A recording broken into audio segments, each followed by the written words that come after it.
This is Jim Montague, Executive Editor of Control Magazine and ControlGlobal.com, and this is the 6th in our Control Amplified podcast series. In these recordings, we talk with expert sources about process control and automation topics and try to get beyond our print and online coverage to explore some of the underlying issues impacting users, system integrators, suppliers, and other people and organizations in these industries. For our 6th outing, we're talking to Michael Risse, VP and CMO at Seeq. Michael has been a huge help with several recent articles and provided some excellent input for our March feature on historians and our upcoming May cover on data analytics. And so I thought this might translate well from our usual print and online venues to this audio format. Well, Michael, sorry for the preamble, but thanks for joining us today. Thank you, Jim, very much for having me.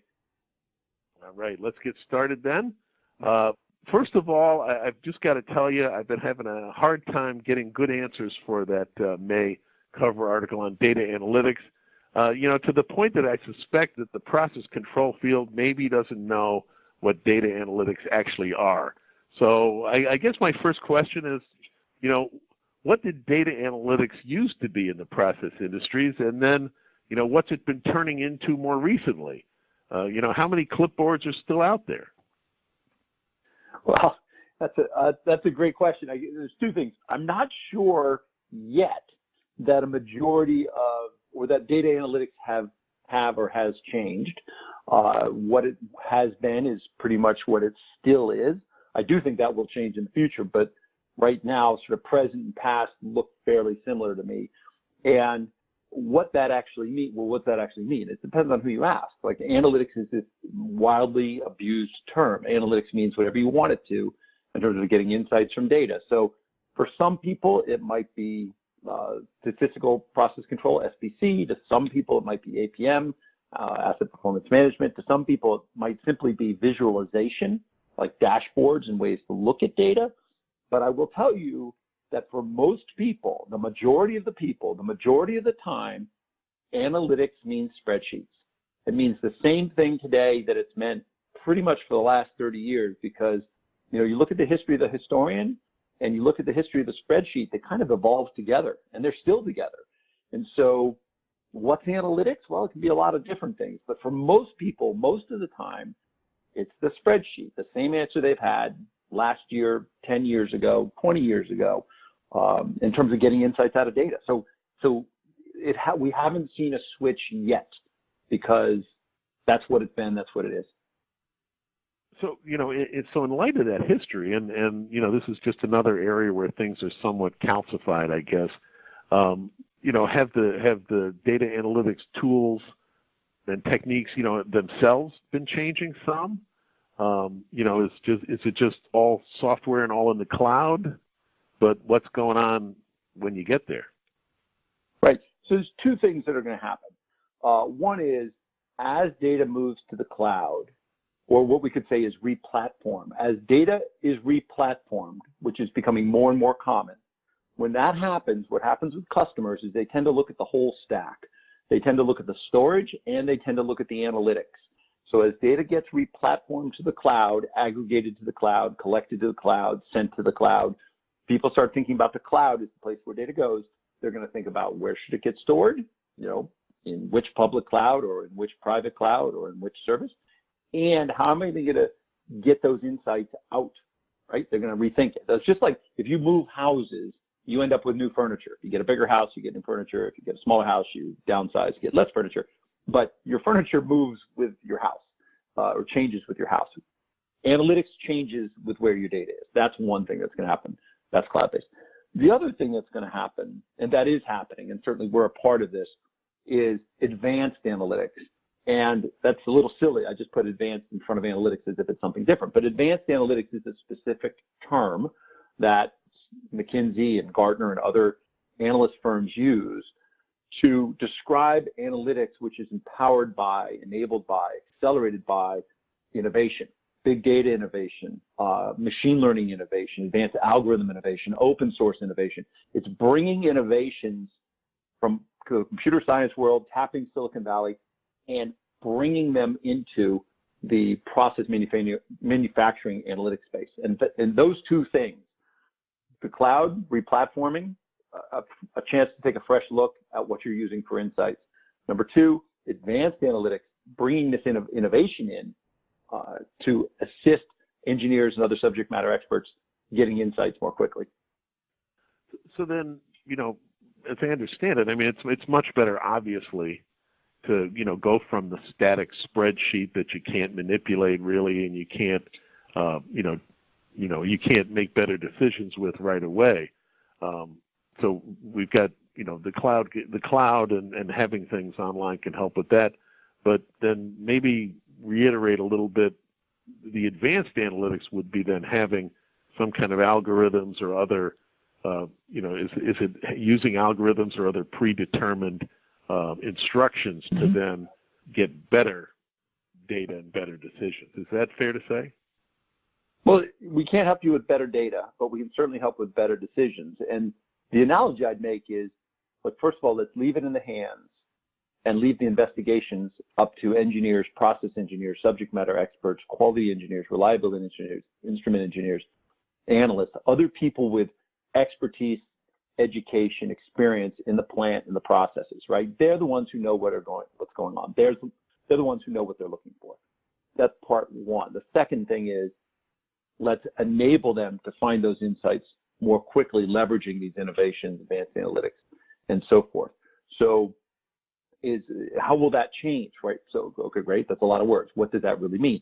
I mean, we talk constantly to customers who say things like, I've always wanted to study this, or I've always wanted to do this, and it's just been too hard. It would take too long. And so there's a set of analytics that are just outside their grasp because it'd be so difficult to do with a spreadsheet.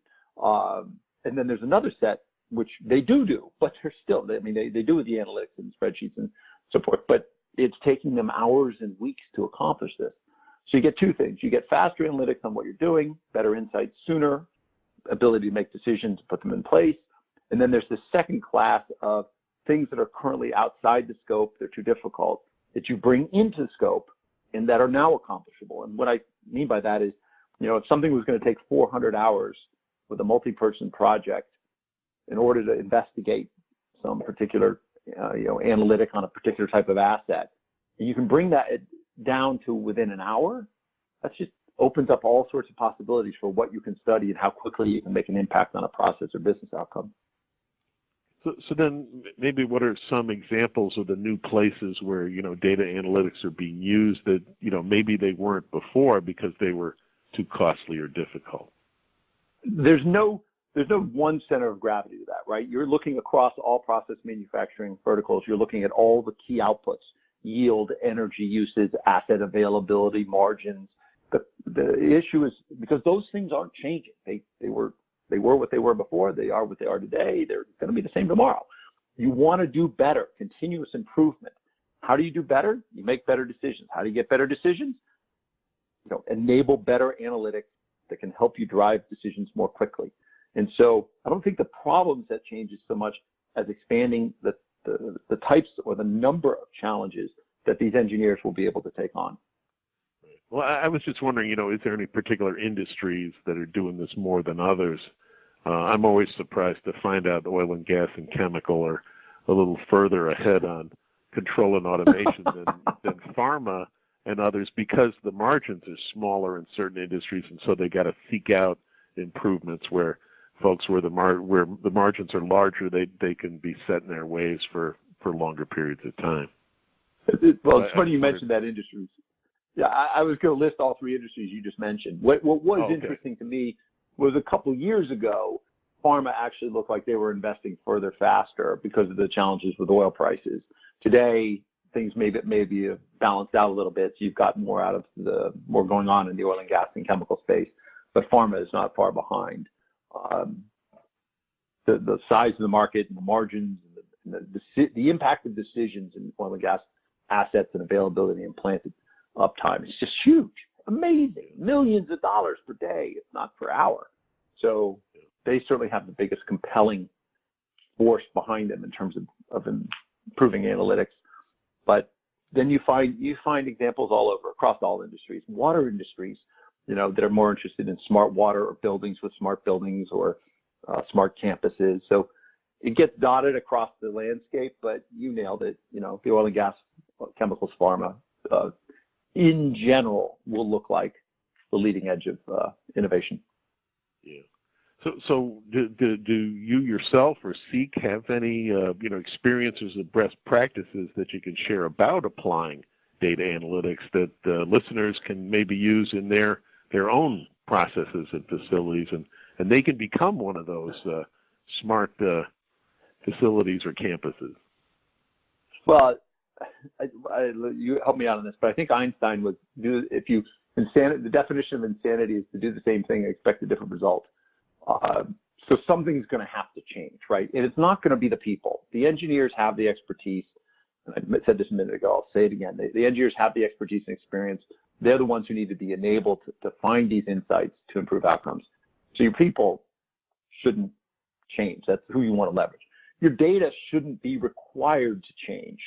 Why not? Well, because there's no simple conversation about data movement. If your company organization has a data strategy, data governance plan, whether it's consolidation or the cloud or keeping it on premise or whatever it is, there's no simple conversation about data.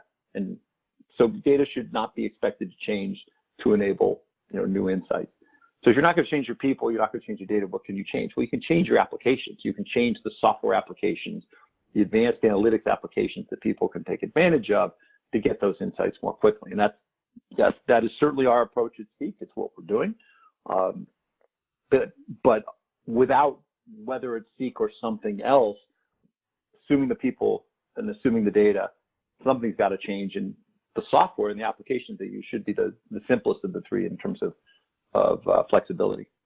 Well, maybe give people a little, we've talked a couple of times about how Seeq solutions are kind of on top of some of the existing software and infrastructure.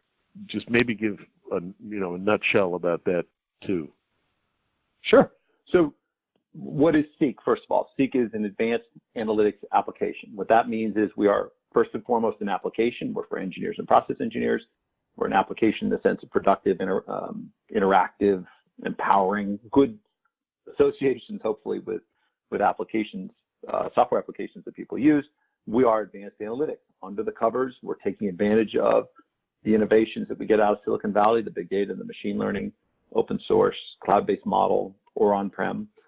Like we're taking advantage of those to enable the features in the product that you use. And that's sort of like-ish. Like think about Google. You can use Google as a consumer. There's a lot going on under the hood with Google, but you know how to work and interact with it. You just use it as an application. That's sort of our philosophy with Seeq. We're going to provide an application, and if there's interesting things going on under the hood, those are our issues. We can sort them out, make them useful, but that's not, the user doesn't have to go learn something new or learn something different to take advantage of it. And then one of the key things about Seeq, besides the fact that we are an application for these engineers and subject matter expertise, is we only connect to data. And when I say only, I mean we don't move or copy or transform or touch. The systems of record stay the systems of record. And that means the very light touch to your infrastructure, so you can be installed, connect to the data source, and then the engineer can start their investigation, predictive analytics, diagnostic analytics, descriptive analytics, and so forth, using the data where it is. So the data doesn't have to be moved or changed. And again, any data conversations tend to be like a big project, right? You're engaging your IT department or something else or creating other parts of work you may not want to do. So that's what Seeq is, advanced analytics application for engineers, works with your data, where it is. And to your first question, our goal is to break with the past. Analytics, however you define them today, is pretty much how they've been. For most people, most of the time, it's spreadsheets. There may be exceptions, APM, SPC, visualization, and so forth. We're trying to break with that and actually bring something new in. And the something new is this innovation, software innovation, Silicon Valley innovation that does make a difference in your work.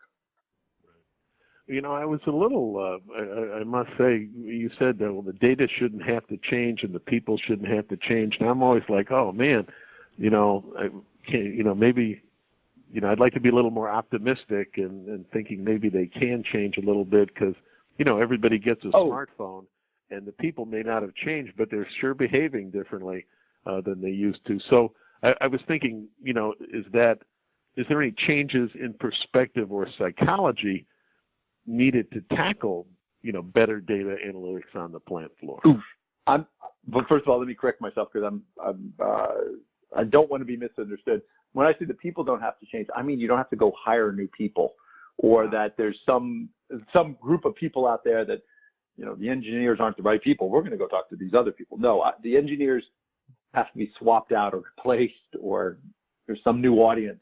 The engineers you have, the engineers employed, they should feel good about their job prospects because they've got, again, that expertise and experience in the plant. They know what they're looking for. So do they, so the right people are already in place. To your question then, now that I've corrected myself, about psychology, that is it's a very good question. And why am I laughing? Why? I said, well, because, there still is a required openness to these innovations. I mean, I don't know the first time you saw Google, if you said, wow, I'm going to start using Google, or if you said, nah, I'm not going to do that. I'm going to keep doing what I've been doing, right? Breaking the habit of what you've been doing to now, yes, there is a piece of psychology change. And, there is something new to learn. There is something new. And getting over that learning curve to get to the other side, yes, there is a little psychology involved. But the engineers who are there in place, they're certainly, educationally capable, professionally capable, and able to use our software. If they can use Excel, they can use it. So they're the right people, and they just need to know that that's a possibility. Right. Well, it's like, I'm still using Yahoo to start my searches, or America Online or something like that. And I've always done it that, and there's very much of an if it's not broke, don't fix it mindset. Right, exactly. None of us like to make substantive changes. It's really got to have, just like the smartphone or the cloud, it's got to have a really good use case, to get people to take it on in large numbers, like, the advent of television or things like that. Yeah. So, and that kind of leads me into, I hesitate to ask, one, because I don't want to change and I'm uncertain, as many of the listeners are, about what comes next. But then how is data analytics likely to continue evolving, even more in the future? Well, a minute ago, we talked about the two big switches, right? One is cloud and one is advanced analytics, right? Advanced analytics is an accelerator to what engineers can do with data because there's more capable features and possibilities in the software they use. What is going to evolve clearly is, and this is why the advanced analytics piece is so important. Look, there's going to be a lot more data. The whole Internet of Things, industrial Internet of Things, how pervasive and expensive sensors are, cheaper data storage, there's going to be a lot more data and a lot more sources that can be used or leveraged for investigation, right, of a particular challenge. So, you used to do investigation, on your DCS data within a plant. Now you're going to be doing investigation of the DCS data and the supply chain data. And, you may be looking all the way up the supply chain to the source or the manufacturing process of the raw ingredients for your own production plant. So there will be more, and that is I think that's the biggest background noise or background topic behind all of this analytics story, which is, oh my goodness, are you seeing what's going on with the data volumes? And so there will be more. That's it. I still think the right person. But it's not unapproachable, right? That's the psychological shift, is that, hey, where these things, the spreadsheet, needed the daisy wheel printer, or, there's a lot of programming or a lot of headaches involved in getting the data analytics, the tools as they're coming, including from Seeq and others, and the algorithms and the, hopefully the, applications of machine learning or artificial intelligence as a tool, it's not going to replace people. It's going to make, the volumes of data more approachable and something you can benefit from easily, hopefully. Right? Well, I can, like you, I watch the market, and that doesn't mean I always agree with all parts of it. There is some school of thought that says, look, we are going to replace the people. It's all just going to be an algorithm. I find those people don't have a lot of experience with process manufacturing plants, complexities, assets, and so forth. So within the domain, within the process manufacturing space, maybe manufacturing overall, the subject matter expert, the engineer, the analyst with experience, that it's so valuable, their perspective and experience to the analytics process. I don't see them going away. If you have a very simple asset class and you've got a lot of those assets, thousands, tens of thousands, hundreds of thousands, yes, it's possible to run algorithms over them sort of more, I don't know if automatically is the right word, but to run algorithms over large volumes of data from a similar asset and get something that's insightful. But that's not sort of the normal case for a lot of process manufacturing plants with the complexities of recipes and the changing of raw materials and ambient temperatures and shifts and environmental regulations and price points and everything else that changes constantly. And that simple model for where machine learning can run simply isn't the same in most manufacturing plants. So that's why the engineers, subject matter experts are so important. That's why I see anything that I say or do about it, advanced analytics, is a complement to the people that are in place as opposed to a replacement. Exactly. All right. Okay. Well, Michael, again, as always, those were some very enlightening thoughts. In my personal case, I'm understanding data analytics a little better, and it should help me, approach my story, just as hopefully the listeners can approach using it more effectively for better decisions in their own application. Thanks again for talking to us today. Hey, pleasure to be here, and thanks for taking the time. This has been another Control Amplified podcast. I'm Jim Montague. Thanks for listening. And, as usual, please remember that Control Amplified podcasts are available on most podcasting apps, such as the iTunes Store and Google Play, and also on Control Magazine's YouTube channel podcast. They're also available at controlglobal.com, of course. Thanks very much.